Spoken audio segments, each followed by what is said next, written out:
আসসালামু আলাইকুম বন্ধুরা, আশা করি আপনারা সকলেই ভালো আছেন। বন্ধুরা, আজকের এই ভিডিওতে আমি আপনাদের বলবো কিভাবে একজন আল্লাহওয়ালা বুজুর্গ ব্যক্তির দোয়ার বরকতে মাটি ফেটে একটি লাশ ভেসে উঠেছিল এবং কেন ভেসে উঠেছিল সে সম্পর্কে একটি বিস্ময়কর ঘটনা। তাই সম্পূর্ণ ভিডিওটি মনোযোগ সহকারে শেষ পর্যন্ত দেখার অনুরোধ রইল। একটি গ্রাম ছিল, যে গ্রামের অধিকাংশ মানুষই হিন্দু ছিল এবং সেখানে অনেক পুরোহিত বসবাস করত। সেই পুরোহিতরা সবসময় হিন্দু এবং ওই গ্রামের সামান্য কয়েকজন মুসলমানের ওপর নিজেদের দখলদারি চালাত। হিন্দু পুরোহিতরা তাদেরকে এমন একটি আসনে বসিয়ে রেখেছিল যে মনে হতো তারাই যেন রাজা। সে সকল হিন্দু পুরোহিতরা নিজেদের দেবতাদেরকে পূজার নাম করে ওই গ্রামের হিন্দু লোকেদের কাছ থেকে অনেক অর্থ সম্পদ আদায় করে নিত এবং তারা একেবারেই জোরপূর্বক এমন করত।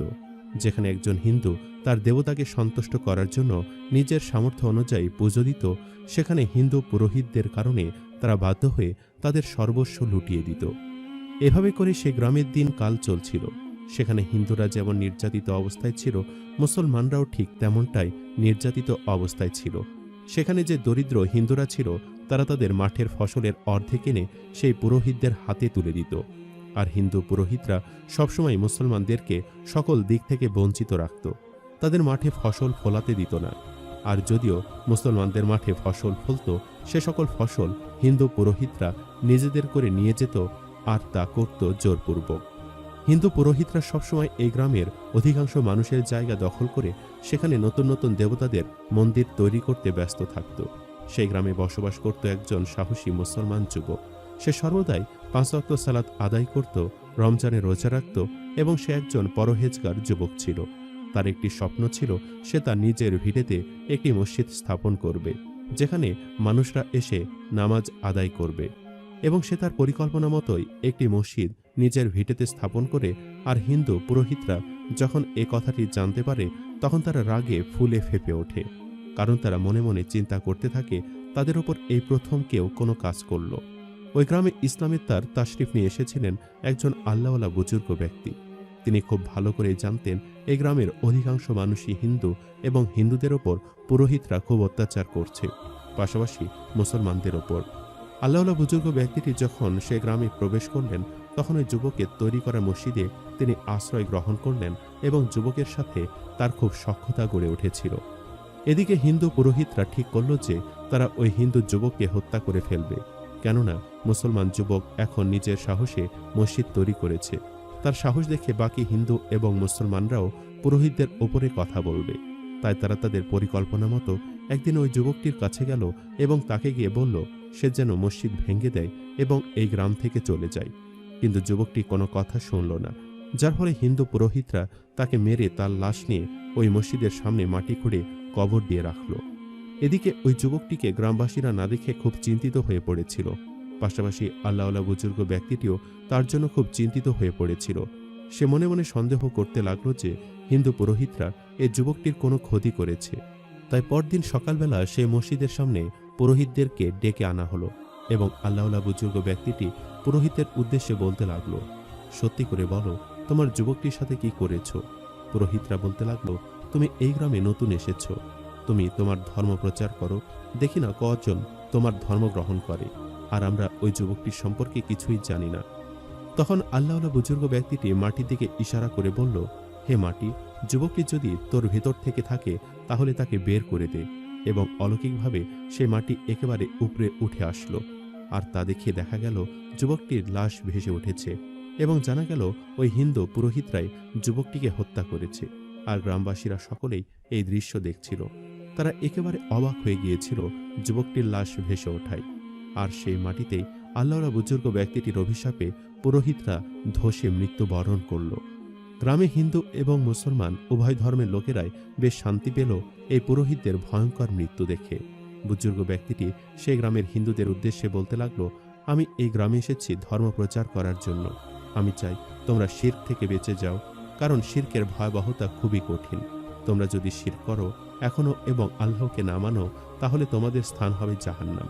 তখন গ্রামের সকল হিন্দুরা আল্লাহওয়ালা বুজুর্গ ব্যক্তির উদ্দেশ্যে বলতে লাগলো, আমরা এতদিন যেন আমাদের নিজেদের ধর্মে থেকেও জাহান্নামে বসবাস করেছিলাম, আমরা এত দেবতাদের কাছে চেয়েছি এই পুরোহিতদের হাত থেকে আমাদেরকে রক্ষা করতে, কিন্তু আমাদের দেবতারা কোনো কাজে আসেনি। সুতরাং আপনি যেহেতু আজকে অলৌকিকভাবে সবকিছু আমাদের সামনে উপস্থাপন করেছেন, তাই আপনার আল্লাহই সত্য। আমরা আজ থেকে শিরক ছেড়ে আপনার হাতে ইসলাম ধর্ম গ্রহণ করতে চাই এবং অবশেষে পুরো গ্রামের সকল হিন্দু আল্লাহওয়ালা বুজুর্গ ব্যক্তির হাত ধরে ইসলাম ধর্ম গ্রহণ করল। প্রিয় বন্ধুরা, আল্লাহ এক, অদ্বিতীয়, তার কোনো শরিক নেই। এ পৃথিবীতে যত নবী রাসূল আগমন করেছেন সকলেরই আহ্বান ছিল তাওহীদ বা একত্ববাদের প্রতি। তাওহীদ বা একত্ববাদের বিপরীত শিরক। আল্লাহ ব্যতীত অন্যের ইবাদত বা আল্লাহর সঙ্গে অন্যের ইবাদত করাই শিরক বলে গণ্য। যখনই কোনো জাতি একত্ববাদ ছেড়ে দিয়ে শিরকে লিপ্ত হয়েছে, তখনই নেমে এসেছে গজব। শিরকের আবিধানিক অর্থ অংশ বা অংশীদারিত্ব স্থাপন, সংযুক্তি ইত্যাদি, অর্থাৎ আল্লাহর সঙ্গে তার সত্তা এবং গুণাবলীতে অন্য কাউকে অংশীদার স্থাপন করা। ইবাদত ও বিশ্বাসে আল্লাহর সাথে সঙ্গী জুড়িয়ে দেওয়া। পারিভাষিক অর্থে মহান ও পবিত্রতম স্রষ্টার বৈশিষ্ট্যবলীর সাথে সৃষ্টির সাদৃশ্য করা।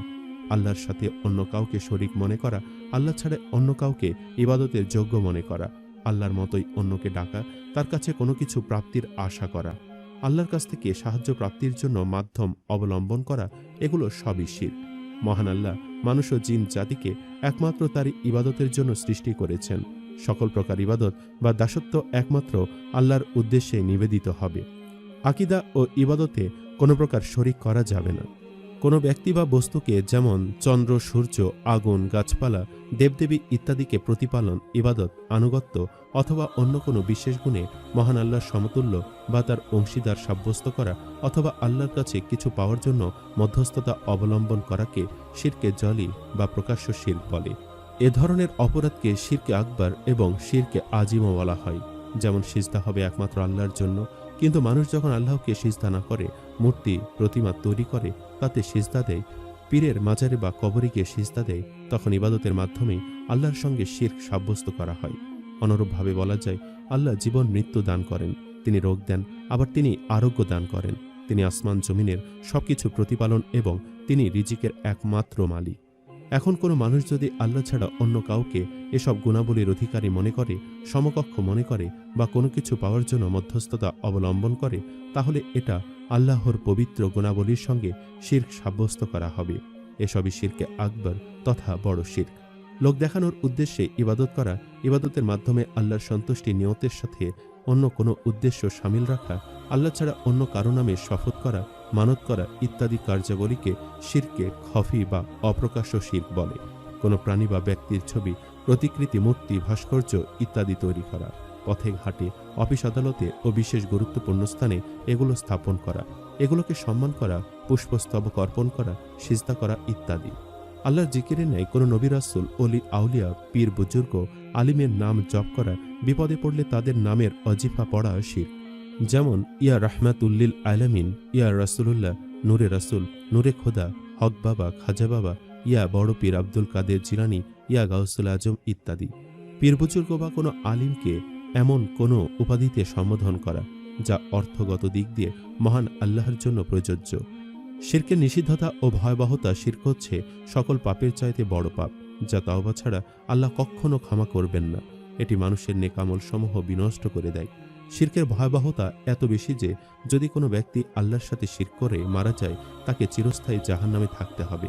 তাই এটি জঘন্যতম অপরাধ। শিরকের পরিণতি সম্পর্কে কোরআন ও হাদিসে খুব কঠিন কথা বলা হয়েছে। আল্লাহ বলেন, নিশ্চয়ই যে ব্যক্তি আল্লাহর সাথে শিরক করে, আল্লাহ তার জন্য জান্নাত হারাম করবেন, আর তার পরিণতি হবে জাহান্নাম, এবং এরকম জালিমের কোনো সাহায্যকারী নেই।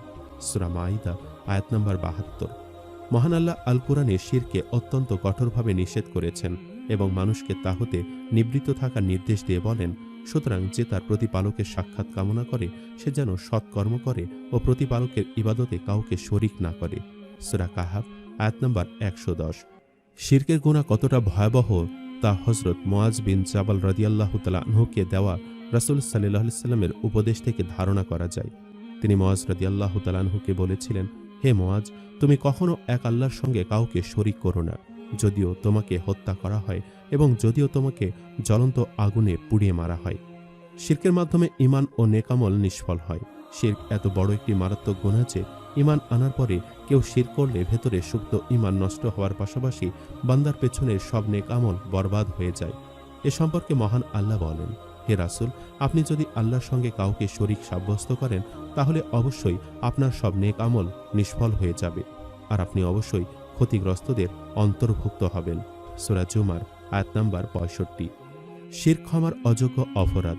মহান আল্লাহ বান্দার সব গুনাহ ক্ষমা করলেও শিরকের গুনাহ তওবা ব্যতীত কখনো ক্ষমা করবেন না। আল্লাহ বলেন, নিশ্চয় আল্লাহ তার সাথে শরীক করা ক্ষমা করবেন না। এটি ব্যতীত অন্যান্য অপরাধ যাকে ইচ্ছা ক্ষমা করেন, আর যে কেউ আল্লাহর শরীক করে সে এক মহাপাপ করে। সূরা নিসা আয়াত নাম্বার 48। শিরকারীর জন্য জান্নাত চিরতরে হারাম। শিরক কত বড় জুলুম যে শিরকের কারণে চিরস্থায়ী সুখময় জান্নাত বান্দার জন্য চিরতরে হারাম হয়ে যায়। সূরা মাইদা আয়াত নাম্বার 72। কিয়ামতের দিন নিরুপায় হয়ে যাবে। শিরকারীরাও কিয়ামতের দিন নিরুপায় হয়ে তাদের কৃতকর্মের জন্য পরস্পরকে দোষারোপ করতে থাকবে, কিন্তু সেদিন দোষারোপ করেও কোনো কাজে আসবে না। আল্লাহ তাআলা আমাদের সবাইকে শিরক থেকে হেফাজত করুক, আমিন। সম্মানিত দর্শক, ভিডিওটি আপনাদের কাছে কেমন লেগেছে তা আমাদের কমেন্ট করে অবশ্যই জানাবেন, আর সবাই আমাদের সাথেই থাকবেন। আজ তাহলে এই পর্যন্তই। আপনারা ভালো থাকবেন, সুস্থ থাকবেন। আল্লাহ হাফেজ।